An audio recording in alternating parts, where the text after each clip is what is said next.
This is the Unregistered podcast, and I'm Thaddeus Russell. This is a show about ideas, people, and behaviors that are considered inappropriate, out of bounds, or beyond the pale. The things you're not supposed to talk about if you're a school teacher, a college professor, a businessman, a politician, a parent, a neighbor, or even a podcast host. These are the things you're not supposed to say or even think if you're a good liberal, a good conservative, or a good citizen. Each week, I'll interview a person who has something bad to say. They might be a journalist or a professor. They might be a porn star or a drug dealer. They might just be an ordinary person with an ordinary job who doesn't care about the rules of polite society. I'm not interested in breaking the rules just to be a troublemaker. I'm interested in people who break the rules of conventional thought and to expand the scope of what is possible to say in our society. I'm interested in people who make me think. I was born a socialist. I was born into a socialist family. My parents were revolutionary socialists until I was about the age of 11. And I became a socialist. I became a member of the Democratic Socialists of America, and then I became a socialist Marxist historian. And then in my 30s, I became an anti-socialist, and I have been ever since. But maybe my change of mind was wrong. And so I decided to talk to a socialist who I have respected for my entire political life, and who remains as committed to the cause of socialism as ever. This is my interview with Doug Henwood. I am here with Doug Henwood, who's joining us from the East Coast. You're now in Massachusetts, but you normally live in Brooklyn, right? Yes. And Doug, this is the first time you and I have ever talked directly, but we've known of each other and we've talked sort of online for years. And yes, a few years. I believe we had a bit of a feud and then got over that. We had some kind of stupid feud a long time ago. We got over that. I'm just tired of having politics interfere with friendships. There are a couple of people I find unforgivable, but the rest of it, I don't know. Life is too short, and I just can't take it anymore. So I want to love everyone. Good. That's good of you. You are unlike a lot of people. I'm not just on the left, but people in politics, right? Generally speaking, are not the nicest people. Right. It's funny. We, my wife and I, did the Nation Cruise back in the summer of 2007. And the guy who organized that also organizes the National Review Cruise. Oh. And he said the difference between the two was that in the Nation Cruise, the audience was really very likable, and the talent were all assholes. And with the National Review Cruise, it was the opposite. That all the paying passengers are the assholes, and the talent was very friendly. So, and I do find that often true, that conservatives, at least, are nicer people. Yes. I imagine that a lot of the passengers on the National Review Cruise are rich assholes. Yeah. Conservatives, in my experience, are nice people, generally speaking, and a lot nicer than people on the left. And I've been around a lot of both, so I do have a lot of experience here. Yeah. I can name some names, but I won't. But there are some, on the talent side, there are some real assholes. Yeah, for sure. So, listen, I realized that I have been following your work for 34 years, right? Because the Left Business Observer started in 1986. Is that right? Correct. Yeah. Yeah, and that's in 1986. I was a full-blown DSA member, socialist activist in college, and read everything you were supposed to read. And LBO, Left Business Observer, was one of the things you were supposed to read. And Doug Henwood's name has been in my head ever since. Wow. God, yeah. It makes me feel old. Well, which I guess I am. I mean, you're on Medicare. What can I say? A little older than me, yeah. But so Left Business Observer covers everything. Well, I stopped doing it in 2013. I just, after 27 years, I couldn't take it anymore. Yeah, but it's kind of what made you a very prominent figure on the left. And when I say the left, everyone who's listening, I'm not talking about liberals, as you will soon find out. I'm talking about the true left, the socialist left. Yeah, I mean, I don't think there's any serious person on the socialist left in the United States who doesn't know your name, at least. And you've made a lot of enemies along the way on the left. A lot, before we started rolling, you said there's a lot of people on the left who hate you, and there's a lot of people who also love you because you have taken some positions against the party line, over the years. Yeah, I used to get a big charge into being contrarian. Yeah. I still get a little bit of it, but now that I've mellowed out, I'm a little less confrontational. Are you mellowed out? Yeah, but I remember getting involved in the socialist, the Marxist listserv world in the mid and late '90s, and that was flame war city. That was just Oh yeah. wake up every morning and you just couldn't wait to go after whoever it was your target of the day. I remember the listservs. I did that too. I remember being obsessed and actually like lying on my floor and looking at my computer, waiting for the next email to come into my inbox from the listserv because I wanted to attack the guy. Yeah, there was an awful lot of that. So when like social media got going, I brought some of that sensibility to it, and yeah. But that's a different world now. So Left Business Observer, as I was saying, covers politics, but it covers in particular finance and economics from a left-wing perspective, socialist, Marxist perspective. And what I remember even thinking then at the time when it first came out and I first started reading it, that, it's weird that like the left doesn't really have this. I mean, there was Dollars and Cents, right? Which was the other sort of Yeah. We were friendly competitors. Yeah. They were trying to be, I think, more of a pedagogical thing. They had a lot of course adoptions, and they were taught out of, and they were much less acerbic than I could be at times. The only economics book I read as I was training to be a socialist all through college and even all the way through graduate school, the only economics book, this is all the way through my PhD at Columbia, I'm a little embarrassed to say, although it's not just my fault, I think, was Marx. Uh-huh. And one of the things that struck me about you and your career is that you were one of the very few lefties who took economics seriously. And kind of, I think, weren't you sort of attempting to fill that void? Didn't you see that void on the left as well? Sort of not a very serious take on economics. Oh yeah, and I also thought a lot of economics writing on the left was dull, and also not tuned to what was going on in the news, not up in the headlines. So I was trying to bring a little liveliness to it, a journalistic sensibility, but also with some historical and theoretical background as well. And I thought there was a substantial gap there.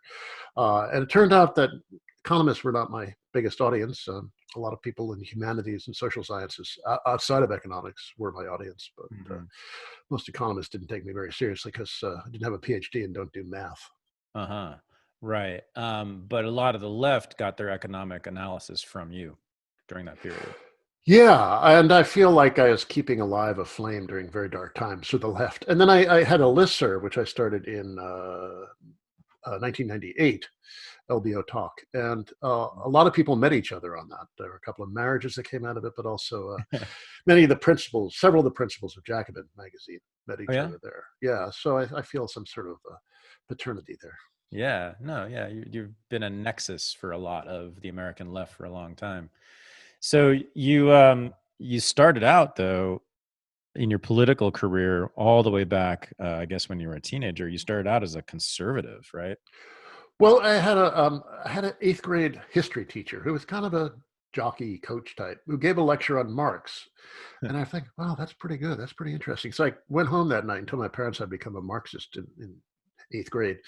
They were New Deal Democrats, but they were not happy about this development.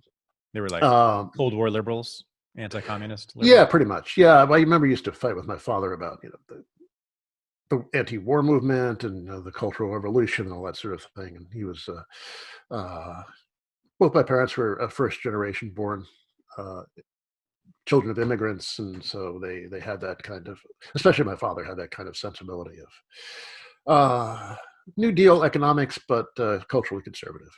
So we used to fight a lot. And then late in high school, I read William Buckley and Milton Friedman, and I became something of a libertarian. And that lasted, I got to Yale and joined the Party of the Right.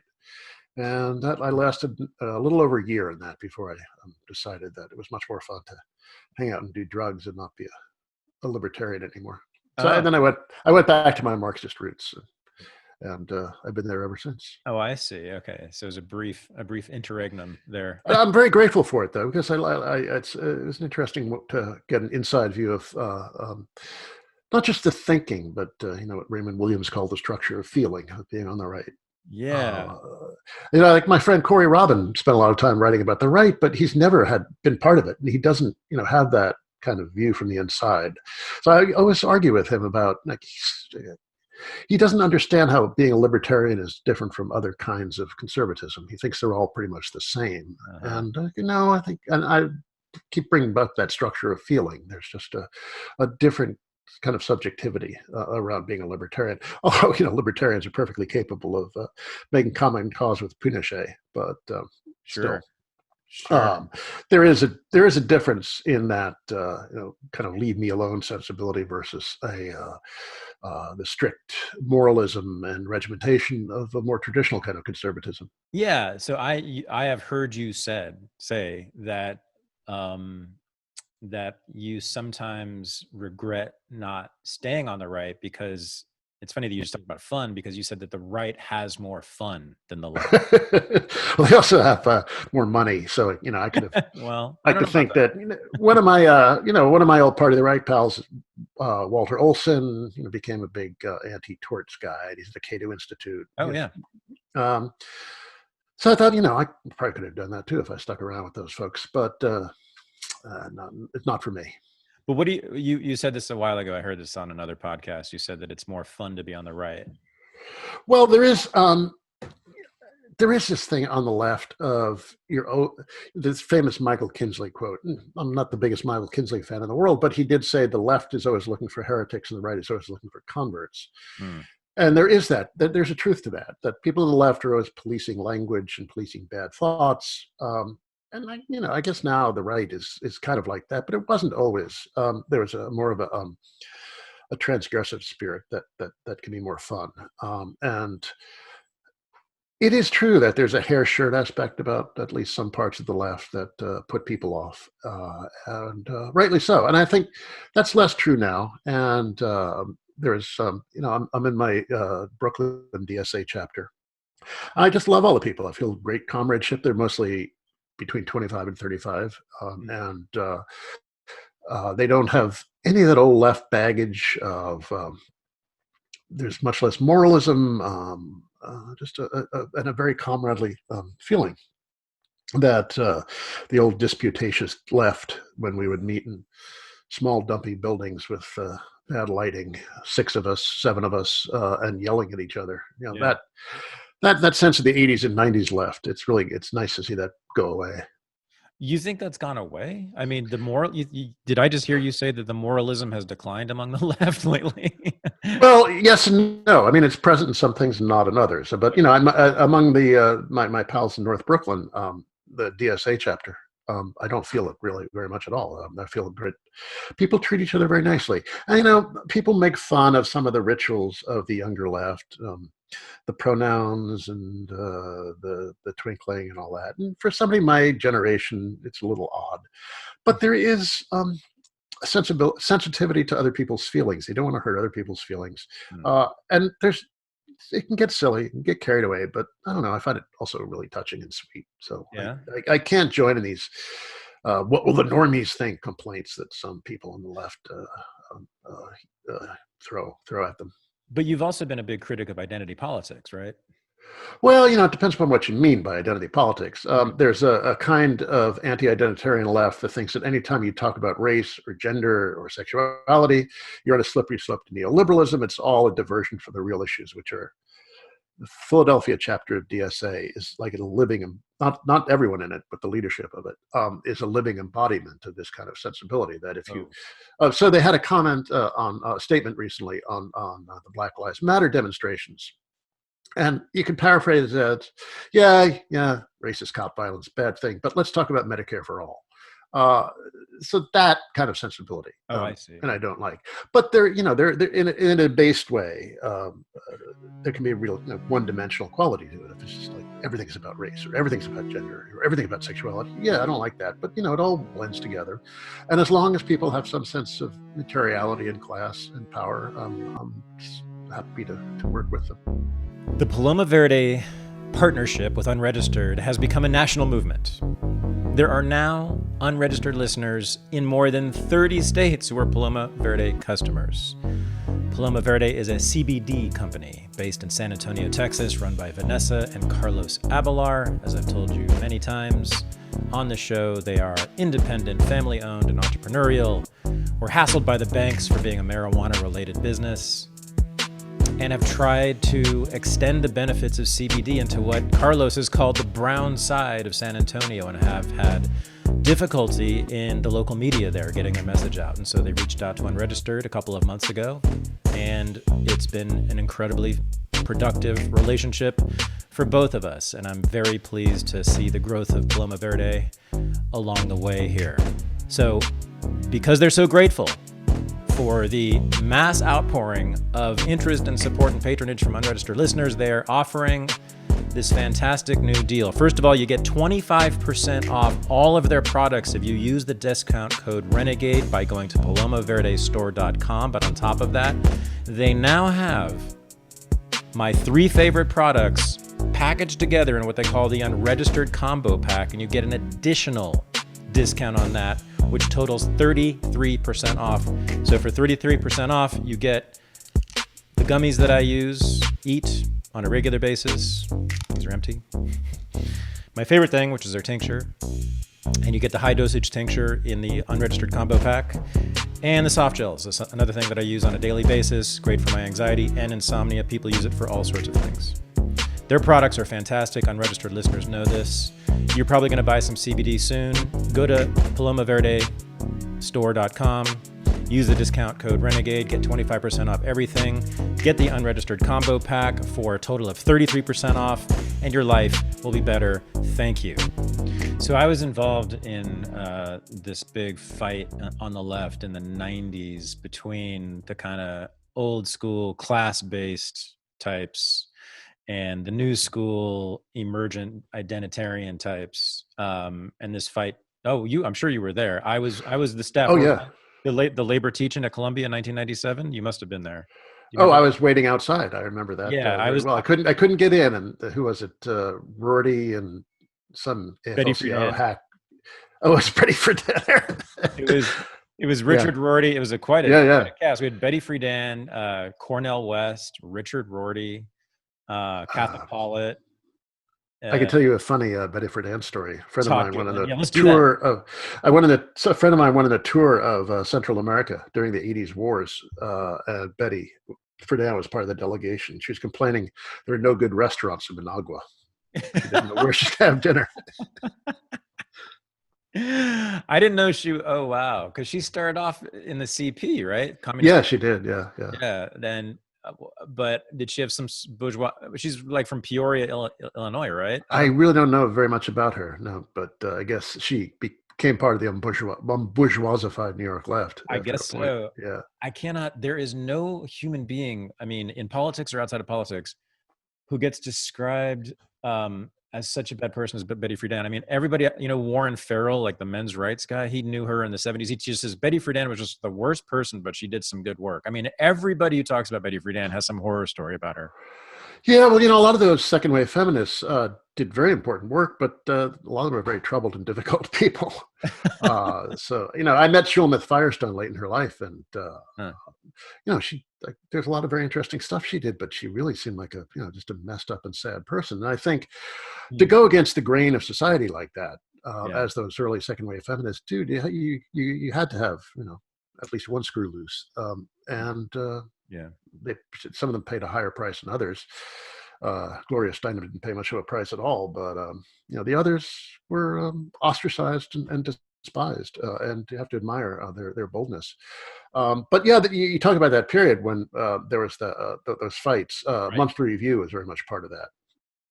Ellen Wood and their In Defense of History and all that business. And one of the reasons I started that listserv that I was talking about earlier in 1998 was to try to get past those divisions and have people talk across this, race/class, identity/class, back then it was economics/environment. And I thought really productive to talk across these divisions. And Antonio Colari, from Rethinking Marxism at that time tried to get me to broker a peace between that side, this kind of neo-Marxish view of the world, and the old Monthly Review crowd. So I asked Ellen Wood, who was then editing Monthly Review, and she said, "No, don't want to. They started it."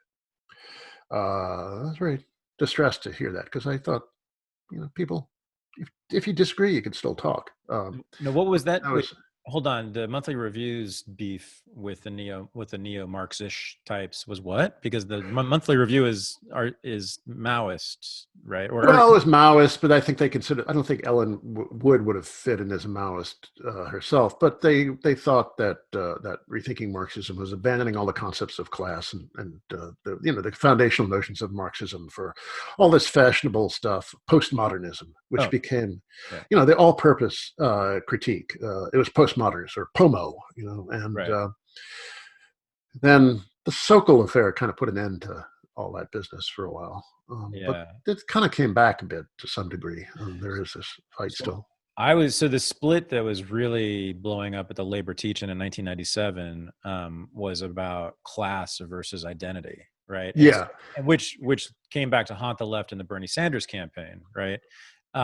Because Bernie was very much, until he was sort of dragged into identity politics, he was very much of, class is the most important thing, and once we have an equal class structure or no class structure, things like racism will decline. Is that not the basic? Well, yeah, and that was a caricature. But remember, Bernie was arrested. There are always photos of him getting arrested at civil rights demonstrations in the '60s. So he did at one point at least think those things are important, and certainly the Communist Party thought these things were very important back in its heyday in the '30s. Sure.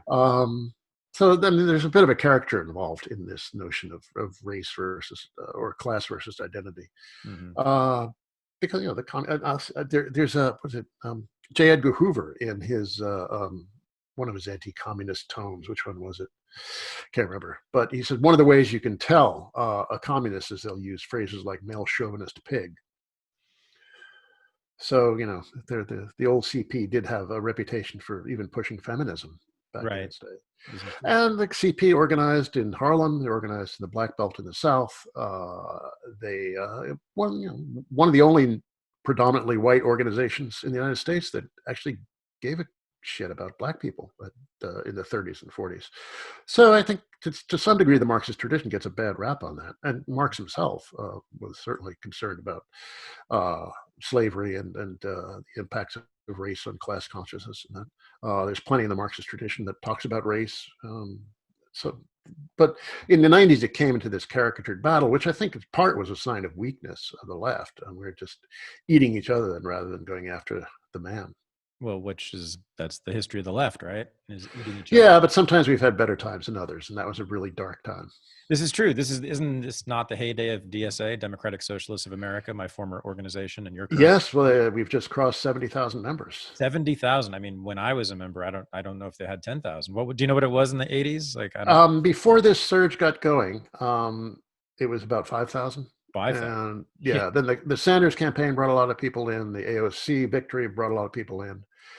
And Trump brought a lot of people in. And now it was surprising. There was a surge of membership after Sanders dropped out. Like they got 5,000 new members, I think, in the weeks after Sanders dropped out. Because a lot of people want to continue the fight. And something I've thought all along was that the Sanders campaign was very important. It catalyzed a lot of movement on the socialist left. But on the other hand, the presidency is a very steep hill to climb.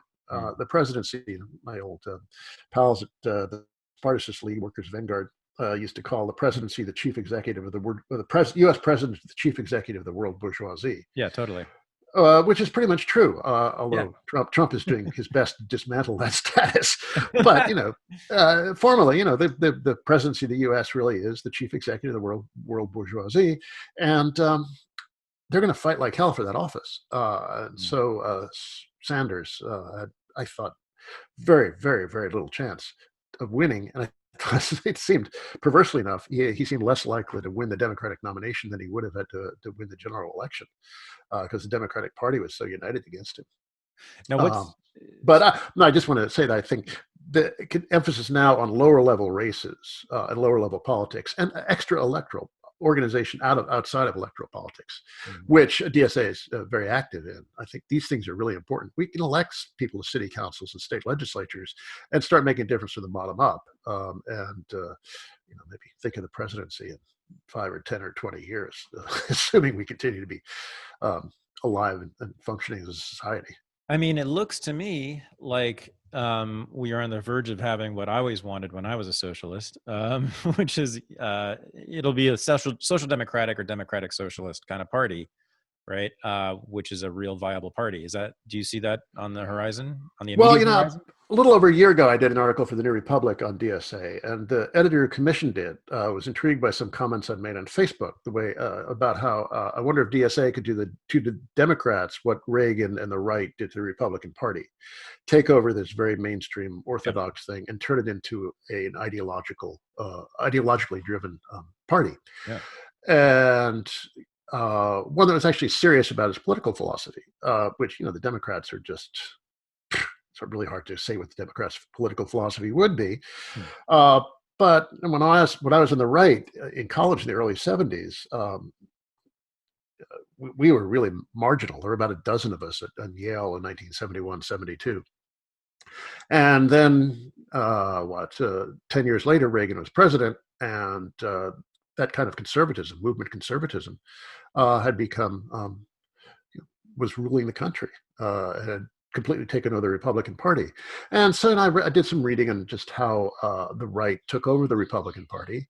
And one of the things they did was a lot of them were ex-communists and ex-Trotskyists from the 30s, Mm-hmm. who then entered the party using that kind of ideological and organizational discipline, even to the point of knowing how to sit in meetings for maximum disruptive potential. Like there's a certain diamond shape, I think, they chose to sit in.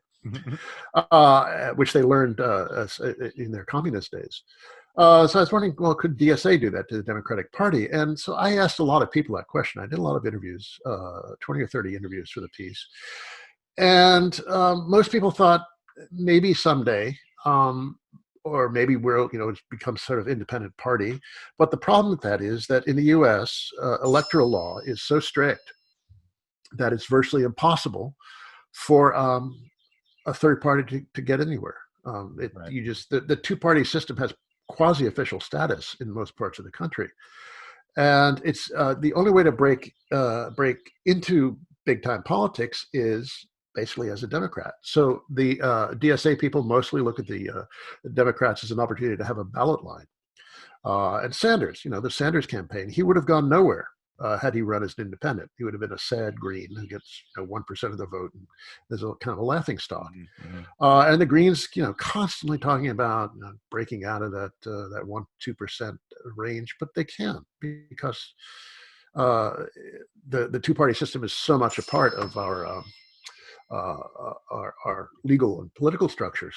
So they just view the Democratic Party as a opportunistically. We're going to use it electorally. Mm-hmm. And whether that someday DSA can become a third party, whether the DSA is, in the jargon, is called a pre-party formation. These are open questions, but right now I think it's mostly just running on the Democratic line because that's the only way to break in. Right. So, but you have the whole Bernie wing of the party. You have even more serious democratic socialists with the DSA activists. You have the squad who, they are DSA basically in terms of their politics, right? Seems to me. And then you have the party nominating, of all people, Joe Biden. And I cannot imagine that party holding together with Joe Biden at the top of it and this whole rebellious, more than a faction wing of the party underneath him. I mean, they're not gonna, I mean, what people on the left despise this guy. I mean, I can't see how that's going to hold together. Can you? No, it's all very sad. I mean, I think Biden, I mean, it's Democratic primary voters, partly at fault, who thought they were making the safe choice. But he is a sad candidate. The party, that kind of thinking, that sort of centrist Democratic thinking is really, really tired. They have no ideas, no energy left. All the energy in the party or on that, the left end of the spectrum is with mostly younger people with socialist or social democratic politics. And I'm not always quite sure what people in DSA mean by socialist. Not everyone is really clear on precisely what they mean. Yeah. But it's certainly at least social democratic, and most people would want more than a mere social democratic alteration of the American system.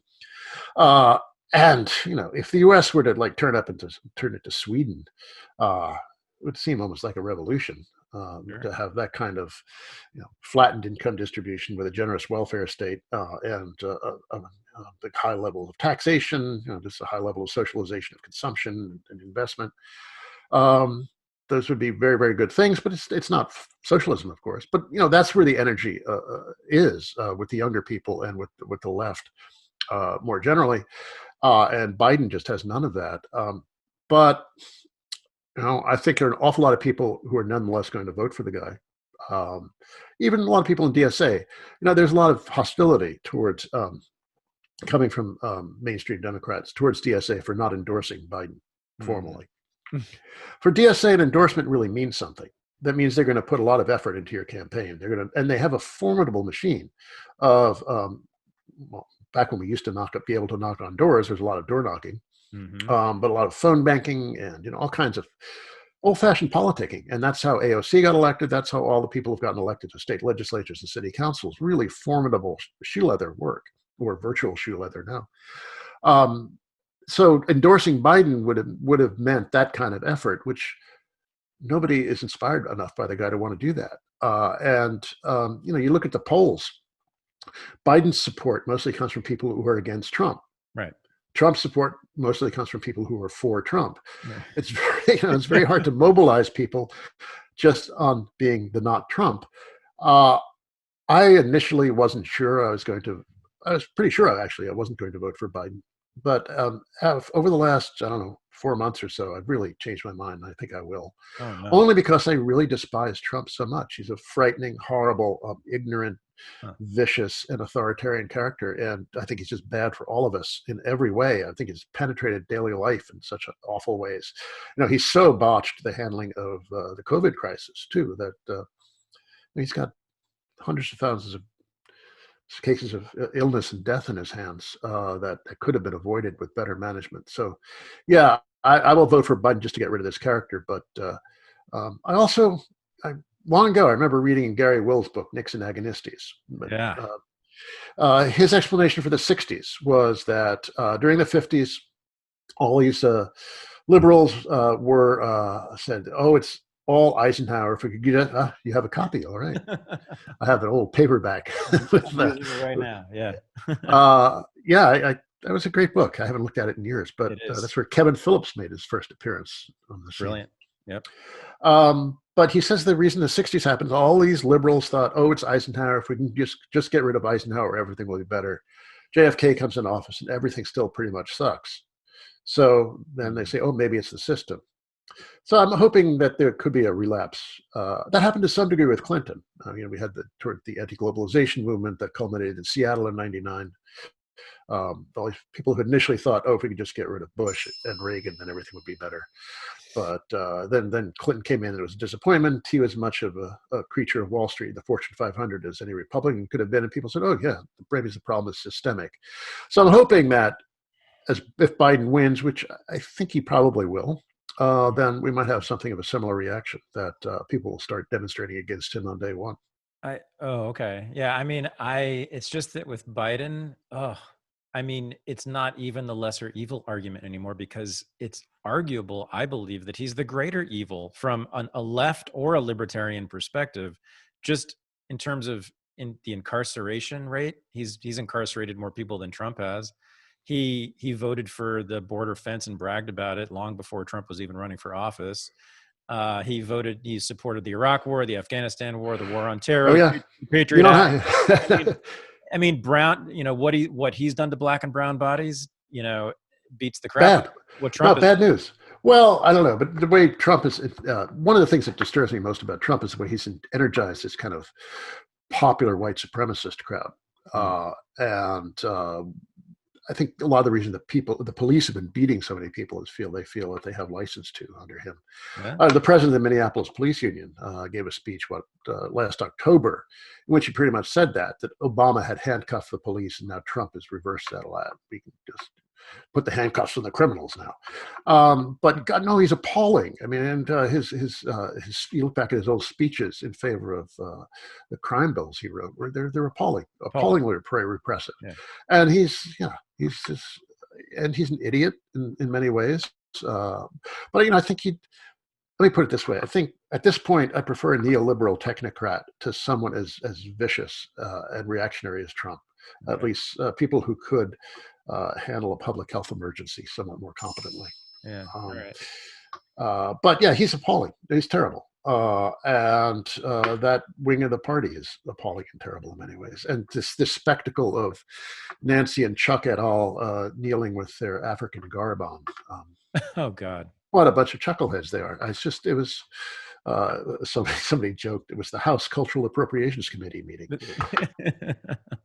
Well, but yeah, they're appalling. And I wouldn't shrink from criticizing them with anyone. Yeah. Okay. So what does socialism mean to you? What I did in my summer vacation. Yeah. In other words, what I mean is how do you define your politics, right?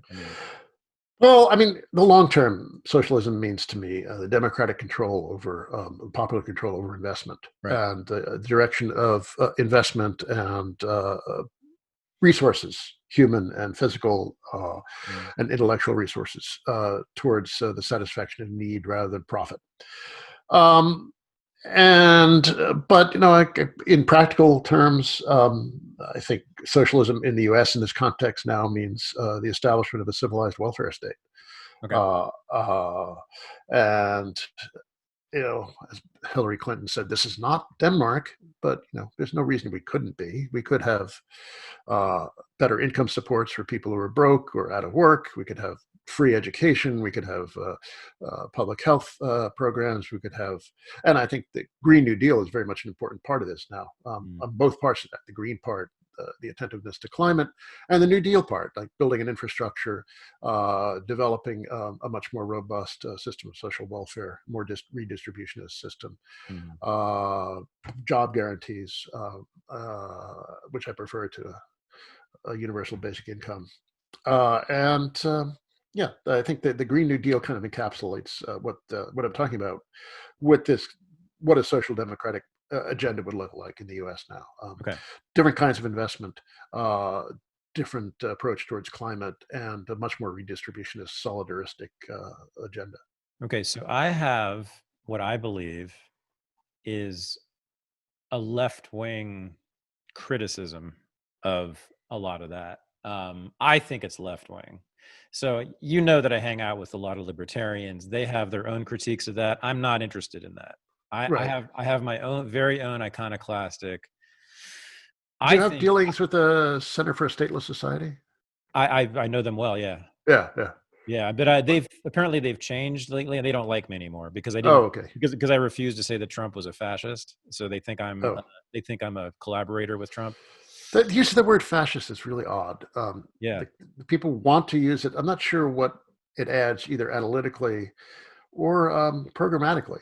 Samuel Moyn, professor of law and history. He was on this show just recently. Oh yeah, he's a very interesting character. Yeah. And one of the things he said was that use of that fascist label doesn't really help you figure out a way out of this mess. Right. And I think that's a good point to make.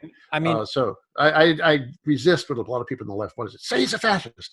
Okay, what does that get? What does that gain you to say that?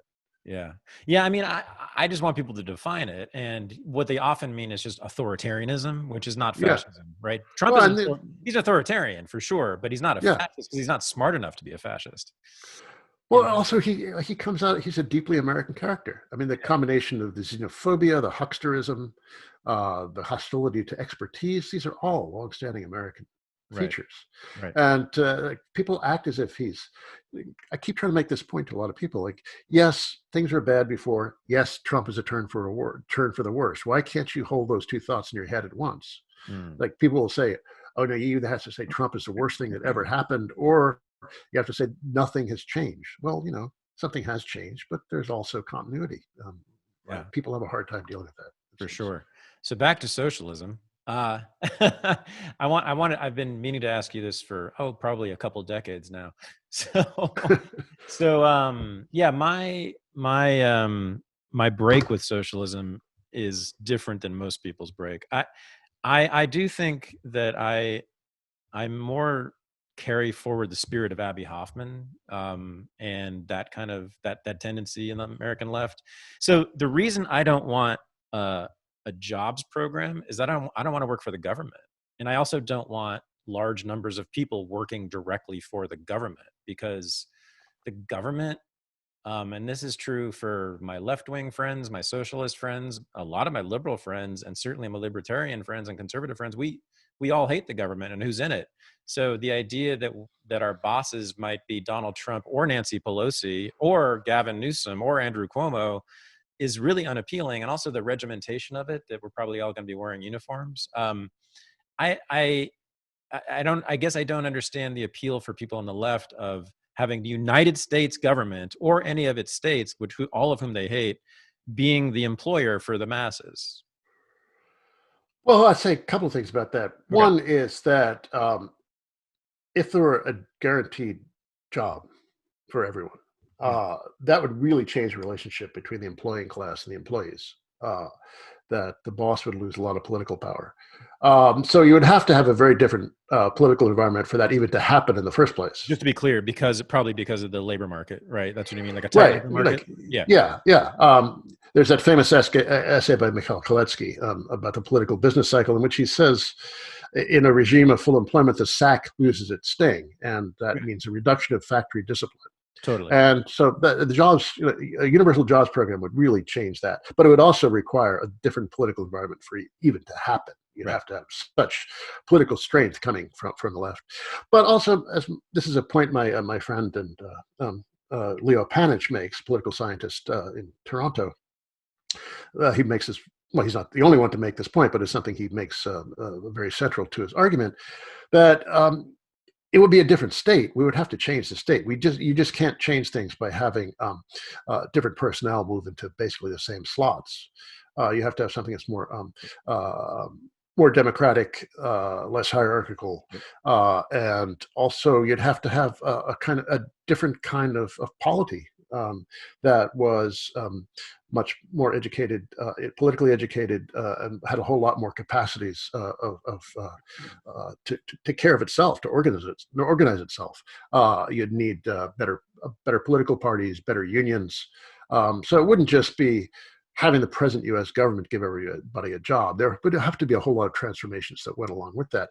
And it wouldn't necessarily just have to be the U.S. government. You could have it be state governments, you could have local governments, you could have various kinds of nonprofits. And then by nonprofits, I don't mean like bullshit like the Ford Foundation, which I despise, but some self-organized worker cooperatives, all kinds of things. You can have different modes of organization. But on the other hand, my father, born in 1916, was a kid in the Depression, and went to the Civilian Conservation Corps in the 30s, and it wasn't all that long, just a few months, I believe, but he never stopped talking about what a wonderful experience that was. I mean, he just found the whole thing so striking and memorable. To get out of poverty in Jersey City and go, work on parks in Utah was a marvelous thing for him. So the New Deal did an awful lot of great things. And if you look at the infrastructure, my pals,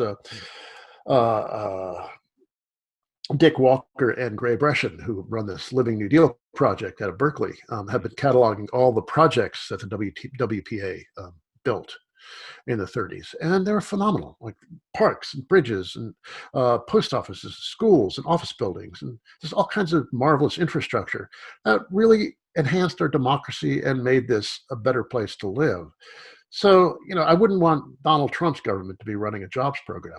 But the kind of politics that surround the New Deal, and God knows Roosevelt was all about saving capitalism. I know all that, but there was also a communist threat. We had a domestic communist threat. We had the Soviet rivalry to worry about. That made this a better place. So there was an element of democracy to and collectivity. Richard Hofstadter made the point that the period from like the 30s into the late 60s, early 70s were the only period in American history that had some sort of notion of collectivity at the center of politics. And that all went away, starting with the reforms in the 70s, the right wing movement in the 70s. But that would also, we're looking to get, and I think most of my comrades are looking to get back into something like that, only better. Not just about saving capitalism, but moving towards a more socialist model. Yeah, I mean, this has been my big disappointment with the socialist left is that it's become the New Deal left, and I am a major critic of the New Deal. Again, not from typical right-wing perspectives, mine are my own. Well, there was that in the '60s, late '60s, there was that kind of joint left-right critique of that. That's right. Yeah, I'm very much a child of those guys. Yeah, well, Murray Rothbard and who else on the left? Actually, Ronald Radosh was the biggest, and Howard Zinn also. They had these major new left brilliant new left critiques of the New Deal. Well, then look what happened to Radosh, though. Yeah, I know, but yeah, I know, but he was smart then, and Howard Zinn certainly was too. So they described it as fascism, the New Deal. Yeah, I know. I've heard that critique. I really have a hard time buying that. Well, it's hard to avoid. About the Japanese internment, bad news, very bad stuff. Yeah. But they weren't at least running death camps either. Well, no, but so the Civilian Conservation Corps, which your dad was a part of, that was run by the United States Army. Yeah. And the people who worked in the CCC lived in barracks, and they were. Yeah. It was a militaristic project. Now, I believe fully that your dad loved it, and I'm sure that a lot of people. My dad, if he had been in the CCC, would have loved it. I know that. That doesn't necessarily mean it's I'm going to love it. I'm sure I wouldn't. And it also doesn't necessarily mean that that's something that the left should be aspiring to. Well, no, but we have a lot of work of environmental reconstruction to do, and that would be a very important part of what a job guarantee would do. I think It's like rebuilding our completely rotting natural infrastructure. Oh, you mean like the roads that are all falling apart everywhere? Well, I mean, there's roads too, but like erosion, soil erosion, natural degradation, as well as rotting roads, but also a new kind of infrastructure, not just roads, but high-speed rail. So but is that retrofitting buildings? But is that an argument? Is that an argument for the militarization of the economy? No, I wouldn't want to militarize it.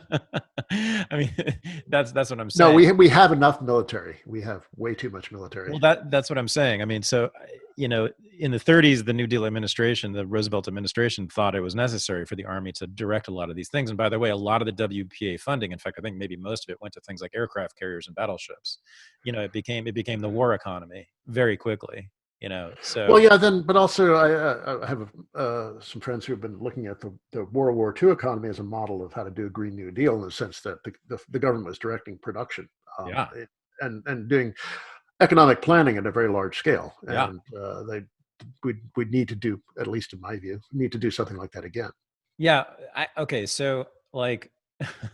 Now we're getting into more traditional right-wing criticisms of socialism, but I mean, so I could be more sympathetic to that if it were more localist, but with a government and country this size, that's very frightening to me, right? I mean, when you have 350 million people with the military power we have, we can annihilate the world 10 times over in 5 minutes.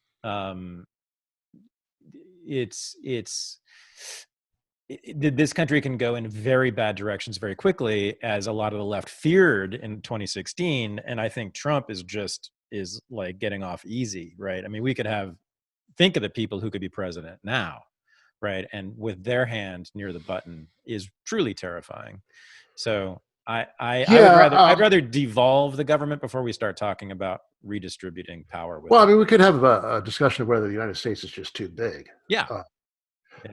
And it's fascinating to watch responses to the pandemic. That the federal system seems to be splitting apart to some degree. Hmm. You saw these state compacts developing, regional compacts developing, because they thought the federal government was failing. Mm-hmm. So you had the 3 Pacific Coast governors, you had 6 or 7 governors in the Northeast getting together, Right. the area around Delmarva also doing the Mm-hmm. same thing. Um, it makes you wonder, and then you look at the response, the contrasting responses in the South and the part of the Midwest. It does seem like, I don't know if the country is exactly splitting apart, but some fissures are opening up, and it might be better for all of us if we broke up along those lines. Oh, good. Oh, you are for that. Well, I wouldn't. I really don't like separatisms. I didn't like Brexit precisely because I just don't like separatisms. I don't like nationalisms; make me uncomfortable. Yeah. But just looking at the developments, and that these seem like, in many cases, really deep structural and almost irreparable breaches, that maybe we'd all be better off. I think Perry Anderson said that we would have been better off letting the South get away in 1861. Did he? Oh, Yeah, I heard that quoted. I didn't hear that directly from him or read it directly from him, but I heard he said that at a conference. wow. And the argument was that the United States would not have become the imperial power it became, and the North probably would have become something of a social democracy, and the South would have become whatever it was, probably some backward, quasi-feudal subordinate of the of the North in some way. Yep. But there's something to be said for that argument. That and the role, and I don't want to be one of these Yankees that gets all snooty about the South. I don't feel that way, but um, the ruling class of the South is appalling, and it'd be nice to see them go away.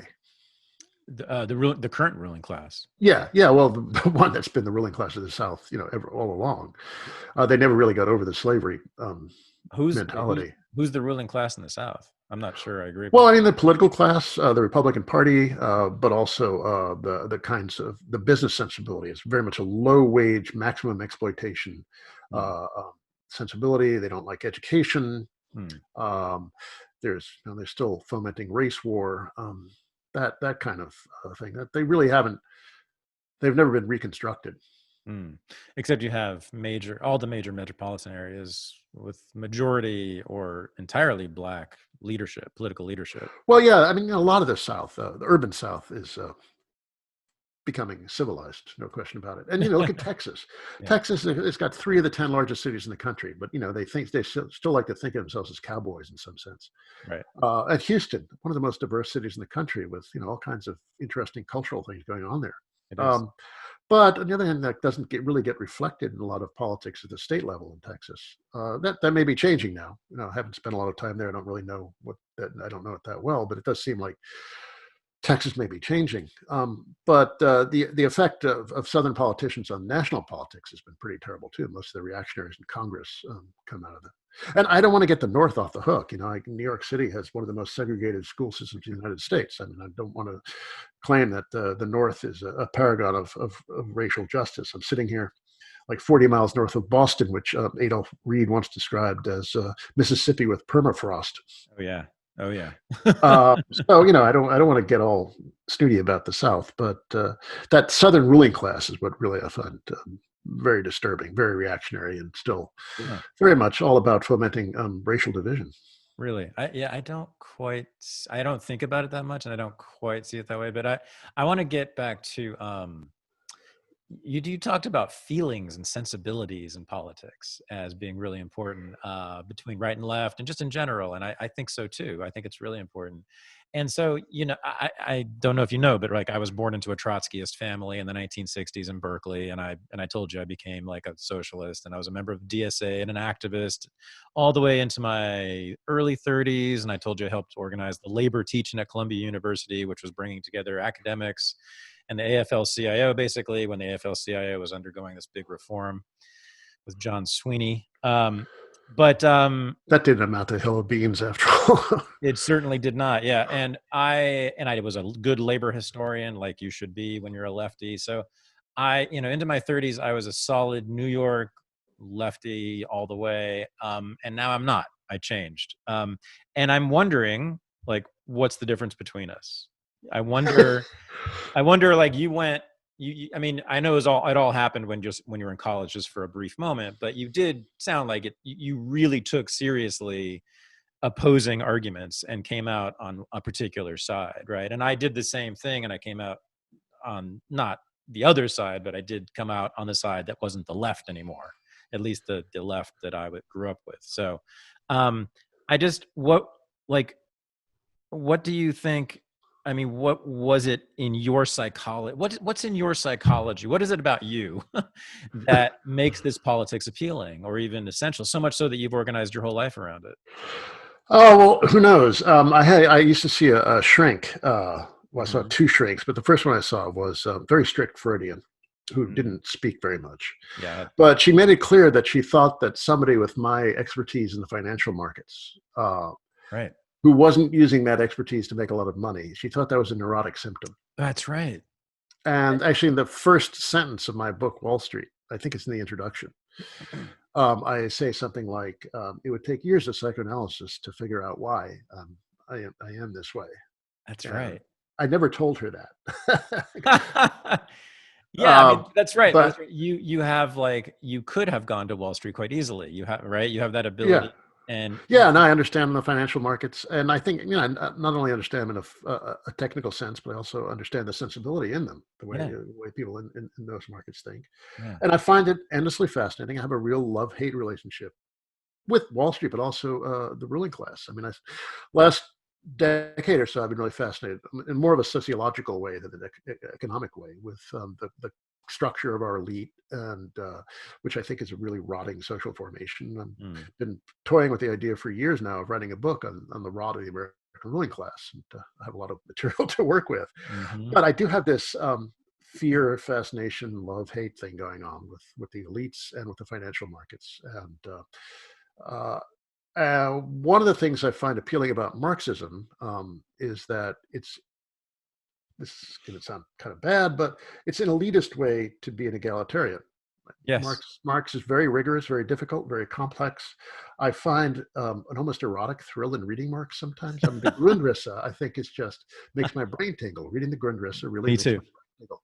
And my friend Corey Robin, I mentioned before, Yeah. did this piece in Lingua Franca when it was final issues, 2000, 2001, Mm-hmm.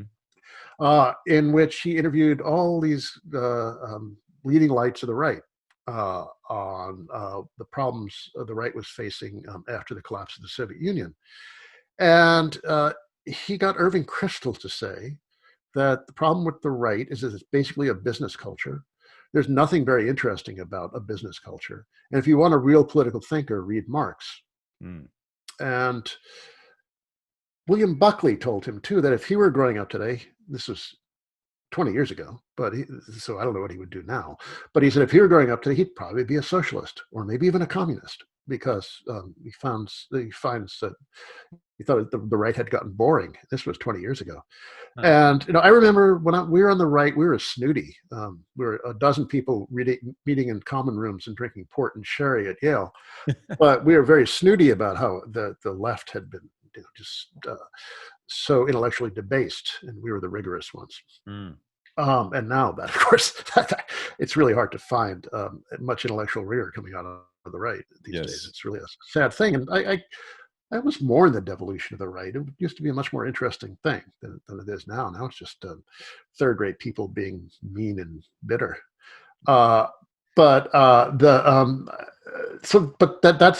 part of the emotional appeal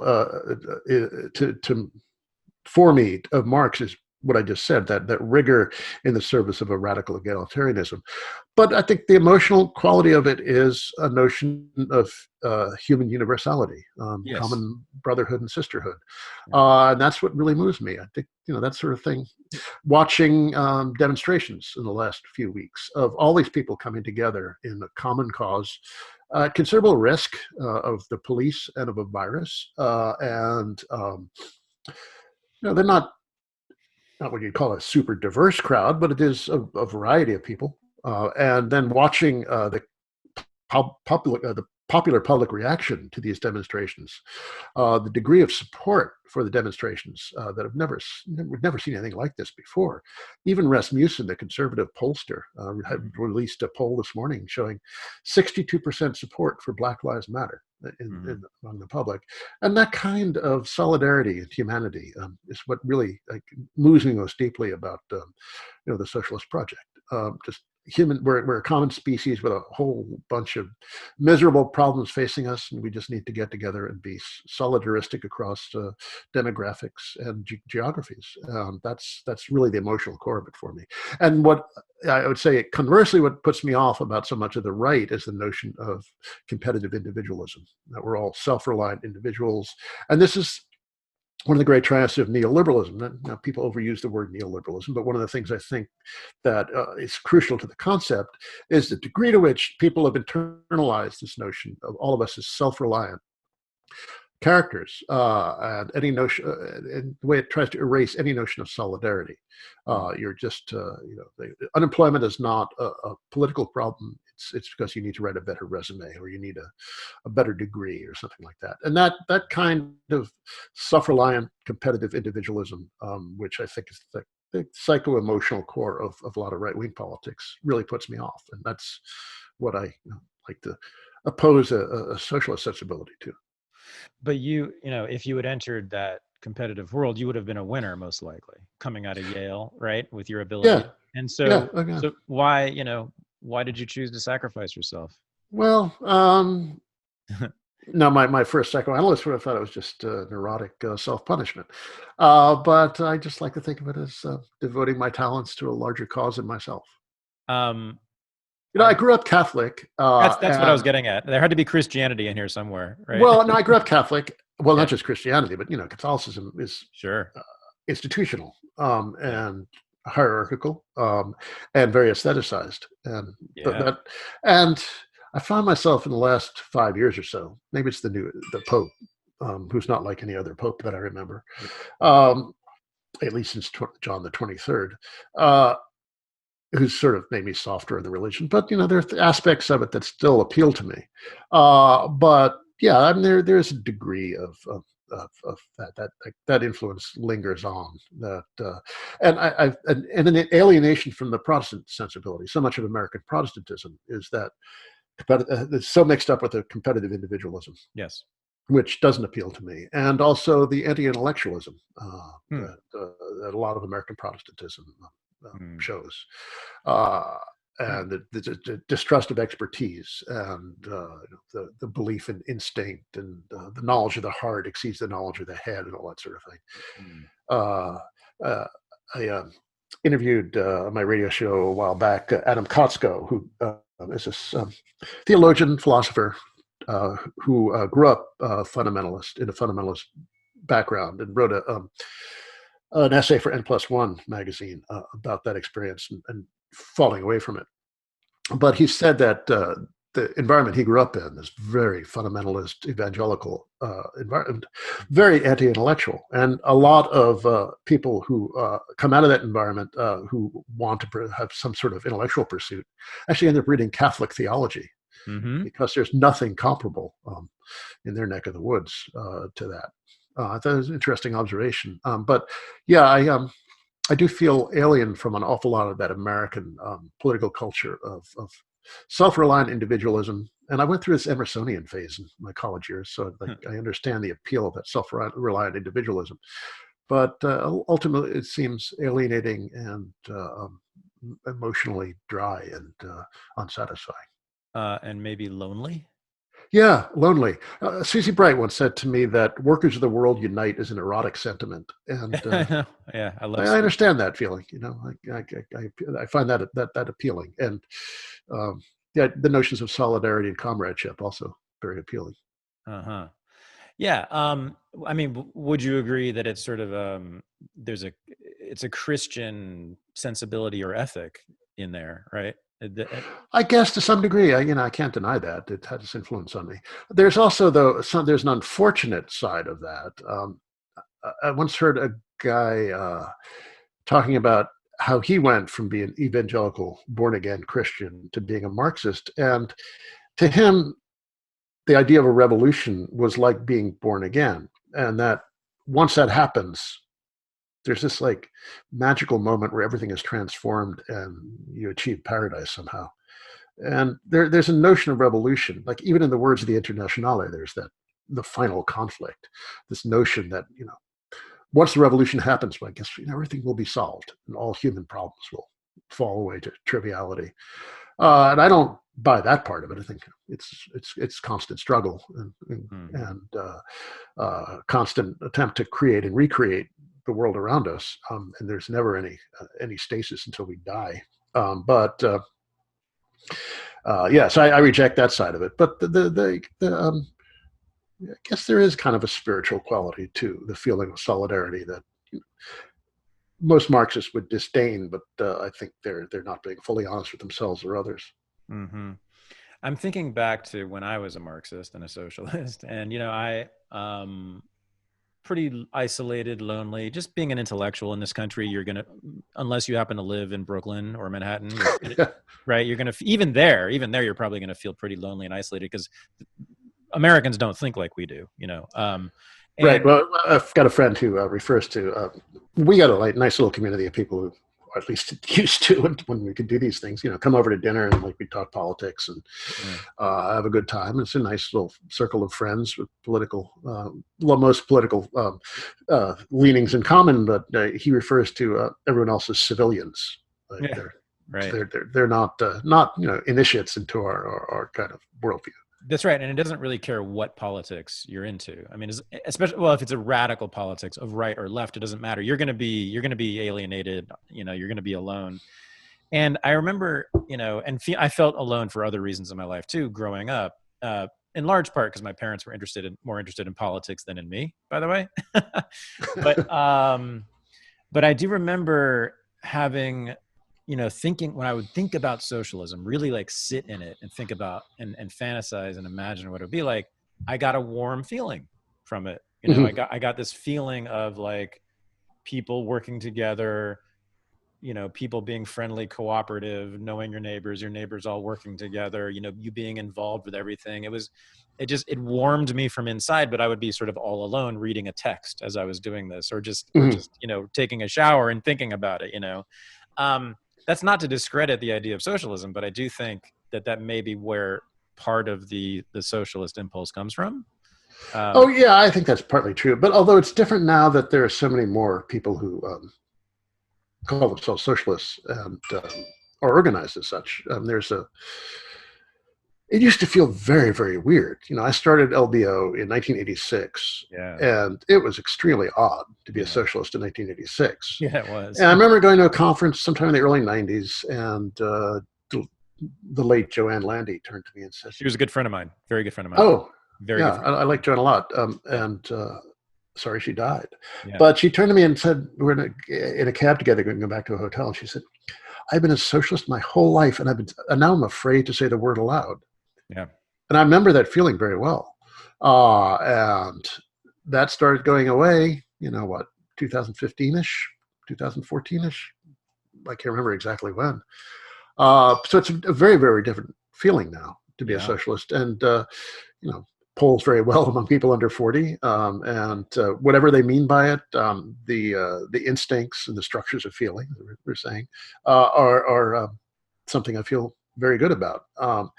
And there's immense desire among the young people in DSA to just become politically educated, to learn. But it's a great spirit, a great liveliness that certainly was not there 10, 20, 30 years ago. I'll tell you what I hate about capitalism. All right. What's that?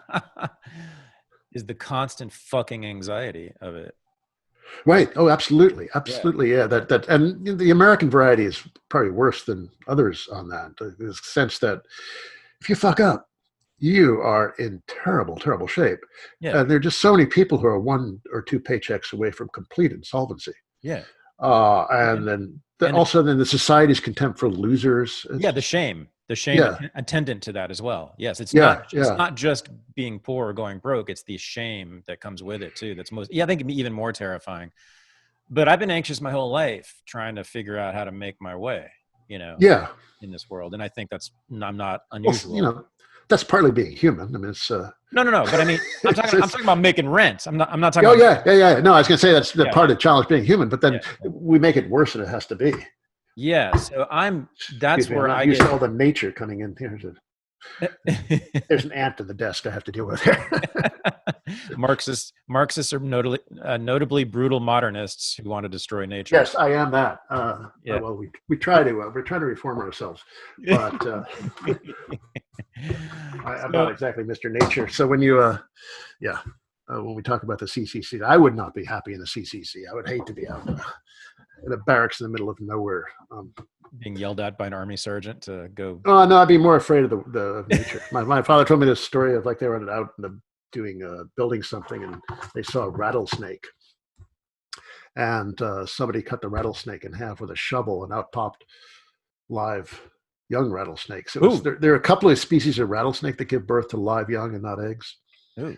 Evidently, they found one, but that whole story just like freaked me out. Wow. Like, snakes, the bats don't like any of that stuff. We have a lot of those out here in the West. Yeah. So, I mean, this is where I get pissed off at libertarians and conservatives who tout the free market. It's like, yes, and you know this, the free market has produced, yes, incredible wealth for the working class and the poor in the world, right? I mean, that's unimaginable. And even Marx admitted this, right? Oh, yeah. But they don't acknowledge often. It's all this gung-ho entrepreneurialism, right? Just be an entrepreneur, which I embrace, and I am an entrepreneur. But it's also the hardest, most terrifying thing I've ever done, and it's not necessarily a good life, right? I'm not convinced of that yet. Maybe when I make it big, I will be convinced of that. But on the way there, and even if you look at the successful capitalists, those guys, as far as I can tell, are not living the kinds of lives I want to live. I mean, they still work all the time. They're still driven by some sort of weird anxiety. But yeah, well, too much is not enough, as they used to say in the cafe. I don't know. Yeah, it's weird. So anyway, I also am sympathetic very much with what socialism at least promises. I'm not sure it would deliver it, but which is security, and like security from that anxiety, not total security, but security from that anxiety of like, making rent every month. I think something like the UBI, I'm actually sympathetic to for that very reason. So, yeah, I don't know if you know about the accelerationist trends and Sure. some people on the left. I have some sympathies for that. I'm really like technology. I like modernity. I like gadgets. I like a lot of those things. But on the other hand, I just, workers of the world chill a bit too. I just like, there's just too much anxiety, too much ceaseless desire to disrupt.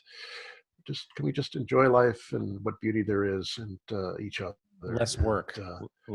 Yeah. I mean, I'm not one of these like no work, zero work, anti-work people, but yeah, we just need to chill. And American life is all about like just this constant sense of anxiety and of just structures that will force you to higher levels of productivity and like keeping you constantly in that sense of uncertainty and anxiety that force you to put your nose closer to the grindstone even. And I just, no, let's...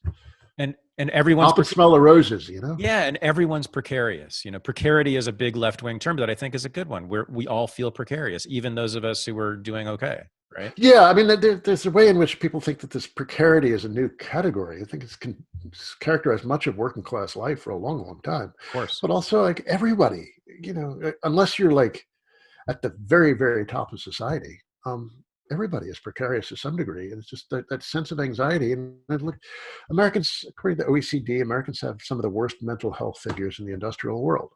We think we're the most healthy people in the world, but we're among the least healthy people in the rich world. And that constant sense of stress and anxiety has a lot to do with it. And atomization, and there's an awful lot of loneliness in American life.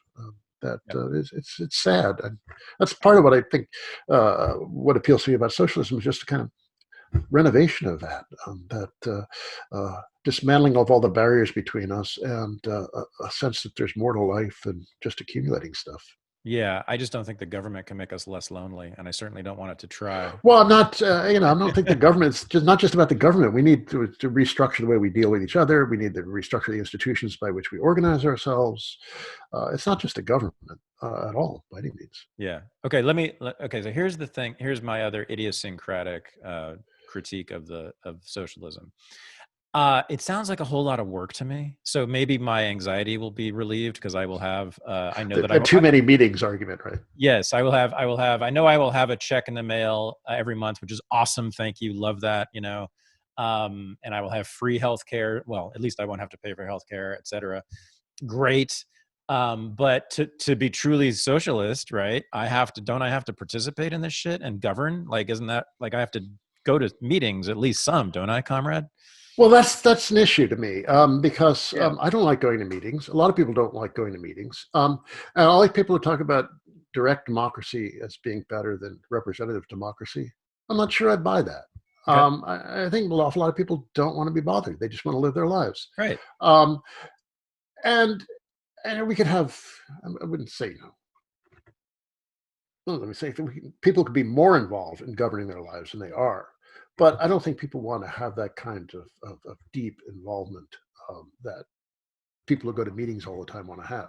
I have friends who go to these, 5 nights a week. They're at some kind of political meeting. I know.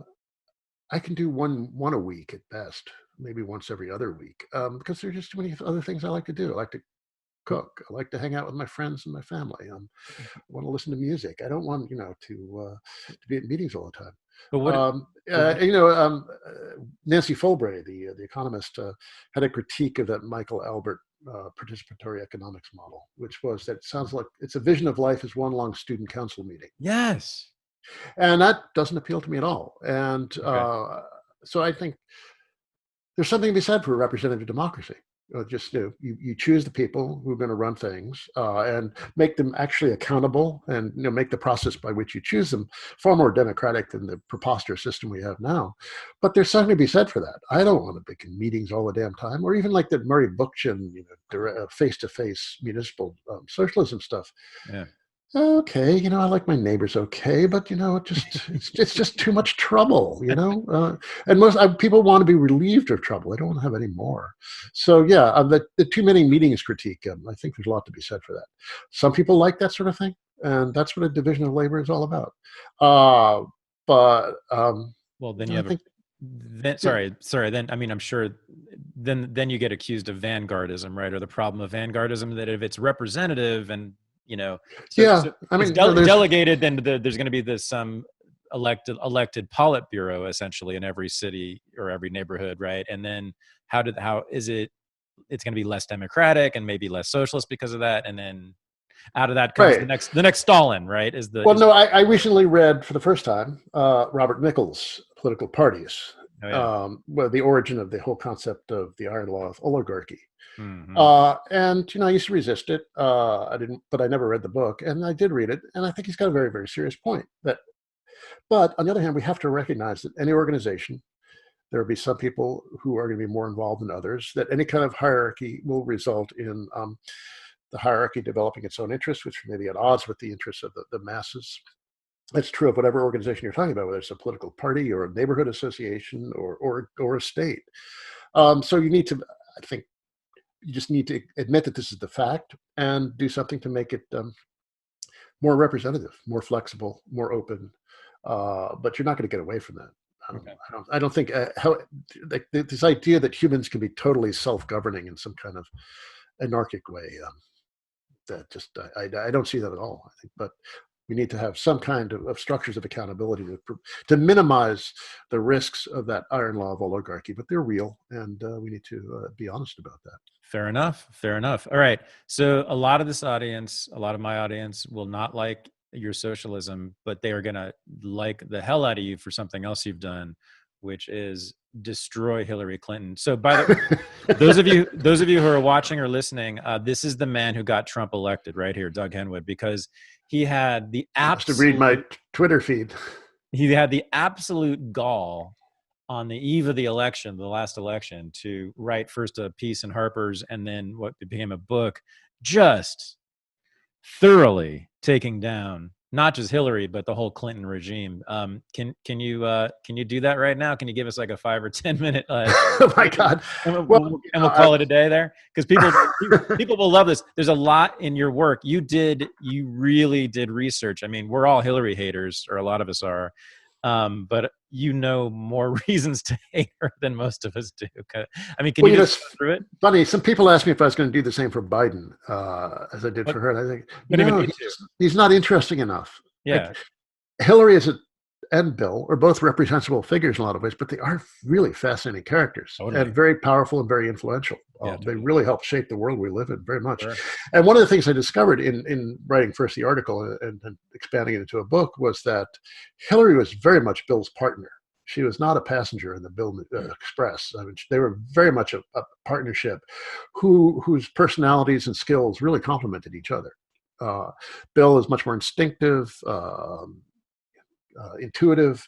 She's much more, Dick Morris described her as having the sensibility of a trial lawyer, very procedural. But the two together, that made for a good combination. And she reined in some of his crazier side. As she said of him, he's a hard dog to keep on the porch. And I've never heard that. she must have picked that up in her time in Arkansas. But then on the other hand, he needed her methodical side, and she needed his kind of quixotic inspirational side. Yeah. But the two of them together really were obviously just servants of big capital. That's what they're all about. Beginning from a very early time. The first date they went on when they were law students at Yale involved crossing a picket line to get into the Yale Art Gallery. There was a strike at Yale. I remember that strike, actually.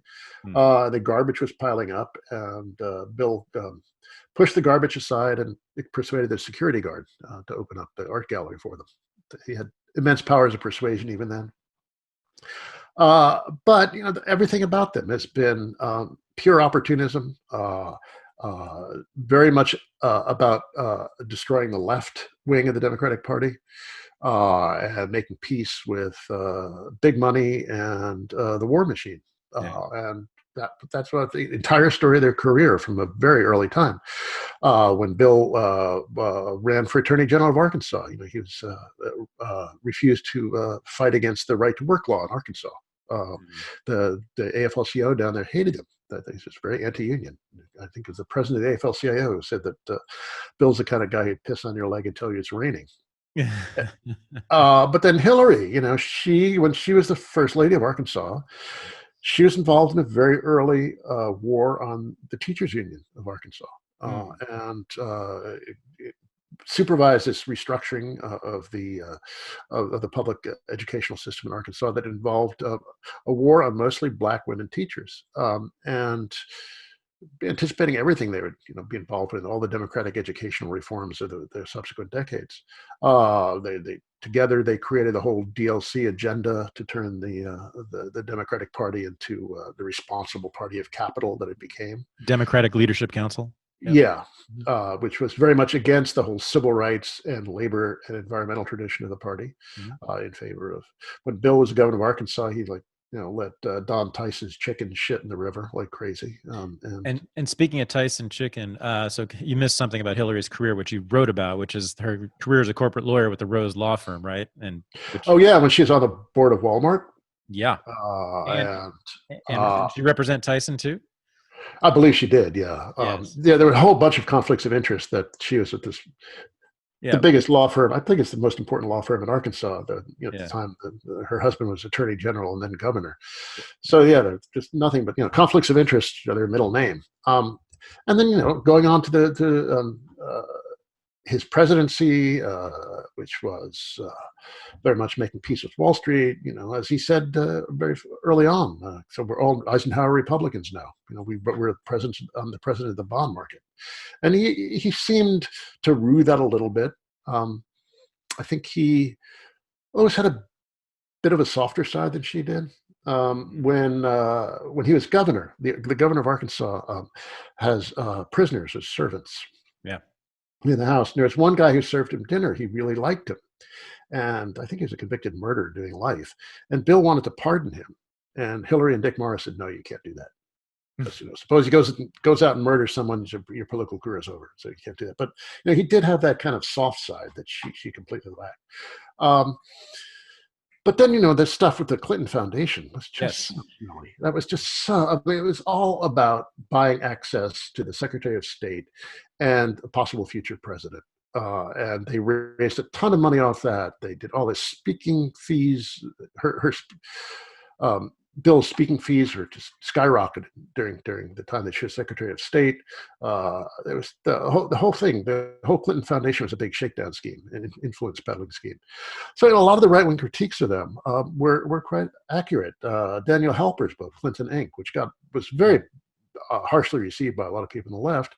He made a couple of mistakes, but he's basically right about most of the stuff. I got a lot of leads out of his book. I just followed what was in his footnotes, because I didn't want to cite his book because I would be denounced for it. But I actually appeared in the documentary they made out of it. Fortunately, nobody ever watched the thing, so I never got denounced as a tool of the right wing. But yeah, they were just the most opportunistic people, all about themselves and serving big money for the further enrichment of themselves. The way they treated Haiti it was just appalling. The reconstruction of Haiti was just a scheme to make their friends rich and for the greater glory of themselves. But Haiti emerged much the poorer for their interventions. And one of my points in first writing the Harper's piece and then the book was, I was also talking to some of my liberal friends saying, you're going to regret this choice. She's a terrible candidate. And you're going to regret this.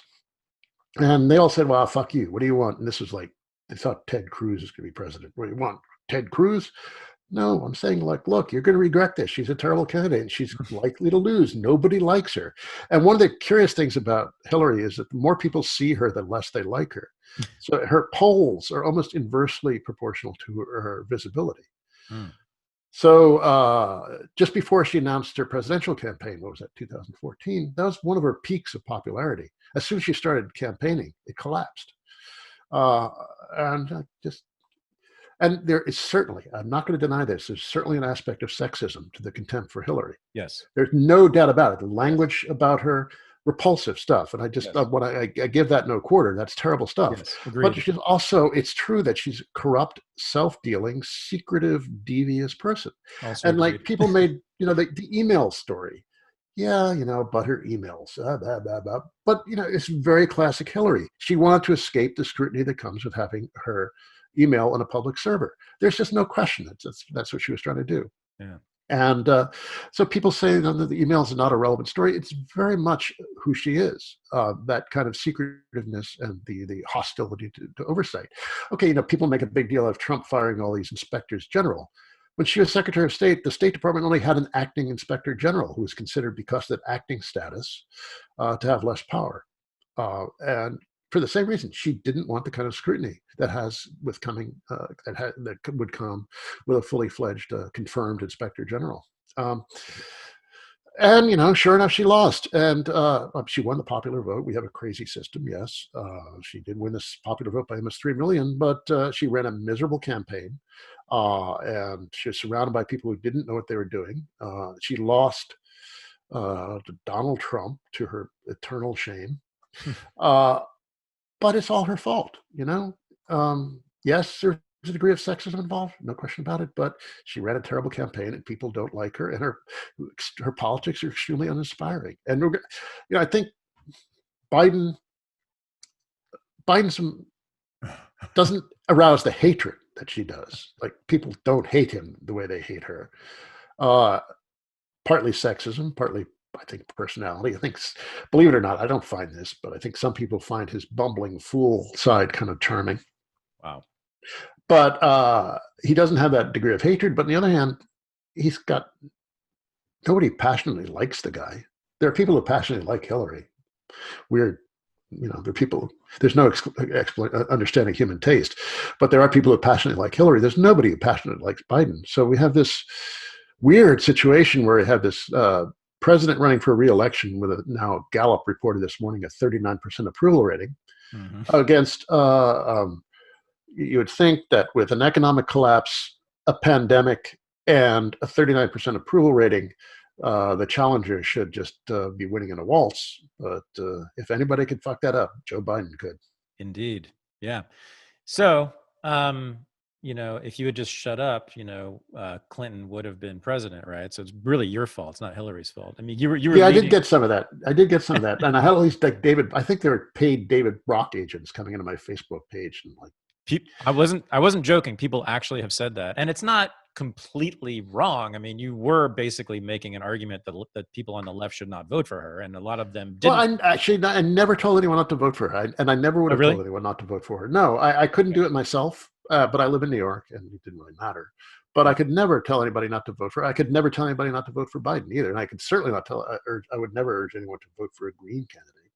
That right. party is a joke, and I have a lot of respect for Howie Hawkins. He's a good guy, but as a party, it's just nothing. Yeah, they can't do anything. They can't organize themselves. They can't get beyond pure amateurishness. So here you are. You've been doing politics for 50 years plus, right? Something like that, and almost all of it on the left. And here we are in 2020. Donald Trump is president. My God, oh horrors! But as we've talked about a lot already, this may be the most socialist moment in recent in our lifetime. Is that fair to say? Yeah, I mean, I suppose there was some of that in the late '60s, but I think it's more so now. We probably have to go back to the '30s to find this. I think so. Level of socialist salience. Yeah, people using that word. I mean, in the '60s, it was around, but it was more anti-war, civil rights, the specific causes. Now people are actually standing behind the term socialism, and there were some the Trotskyist cults were. Some of them were big in the 60s. Like my parents, yeah. But and AOC, and we have people in Congress now using the term, which is amazing, right? Not just Bernie anymore. It's Bernie alone for decades, and now it's several of them using socialism. So, and DSA has 70,000 members now. That's amazing. Yeah. So, and I think that there is an impending split. I think there's got to be something. All that energy with the Bernie movement and DSA's power now, and Joe Biden is the head of that party, there's got to be some movement out of there. And I think there's going to be a real socialist or social democratic party in this country very soon. So you've got to feel somewhat optimistic. Oh yeah, it's the best I felt about politics in a long time. And watching the public reception of these Black Lives Matters demonstrations has been, I just like watch it with my jaw hanging open. Like I can't believe that even a Rasmussen poll did 62% approval.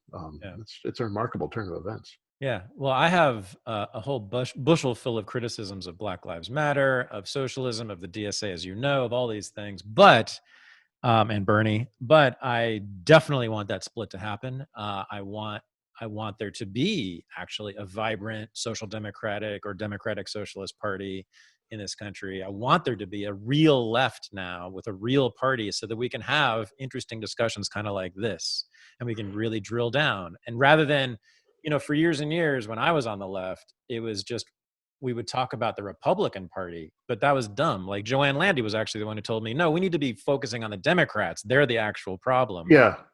But the issues, the real issues, like between socialism and capitalism and liberalism and revolution and all that, they were elided. And now I think, we can actually go at them directly, especially if there are these splits that we're talking about. Oh, absolutely. I mean, it's where the intellectual and political energy is now. And the right is just looks really suffering from iron poor blood, as they used to say in the 60s. Yeah, true. Well, I think most people are in this country, but yeah. But anyway, so, I am actually, even though I don't support many of your causes, I actually do, in a sense, want you to be victorious, just so that the voice can be heard and we can have these discussions again, and have them in a really serious way. So. Yeah, well, the society, our species, we're all facing some very serious challenges that we need to figure our way out of. So I hear. And there's some people there's a lot of misanthropy, even on the left, where people say, "Oh, I'm rooting for the giant comet or something, to the giant meteor to wipe us all out." I don't feel that way. I really do love humans, and I want us to do better than we're doing. You're one of the good ones, Doug. This is why I follow you. I mean, you're one of the few. You're one of the few people on the left who I really take seriously and respect, and I think you have your heart in the right place, at least in the same place as mine, even though we come to different conclusions. So, I just wanted to thank you for all the years of learning from you and for coming on the show. A lot of people would. Well, thanks for having me. It's been a good conversation. Good, yeah. And I'm glad we got over our feud, whenever that was. Whatever it was something silly, politics, whatever. Yeah. Yeah. So thanks for coming on again, and good luck out there. And I'll see you around. All right. Thanks. Thanks, Doug. Bye-bye. Bye. This is the Unregistered Podcast, and I'm Thaddeus Russell. To experience the new Renegade University, go to renegadeuniversity.com. Thanks for listening.